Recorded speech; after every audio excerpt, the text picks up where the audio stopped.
প্রিয় দেশবাসী, আমি আগেও জানিয়েছি, আবারও জানাচ্ছি, গণ অভ্যুত্থানে সকল শহীদের পরিবারকে পুনর্বাসন করা হবে। সকল আহত শিক্ষার্থী, শ্রমিক, জনতার চিকিৎসার সম্পূর্ণ ব্যয় সরকার বহন করবে।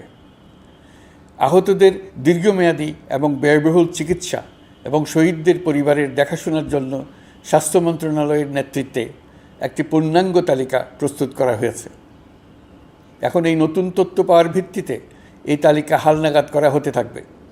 গণ অভ্যুত্থানের শহীদদের স্মৃতি ধরে রাখতে সরকার তার যাত্রা লগ্নে জুলাই গণহত্যা স্মৃতি ফাউন্ডেশন নামে একটি ফাউন্ডেশন প্রতিষ্ঠার উদ্যোগ নেয়।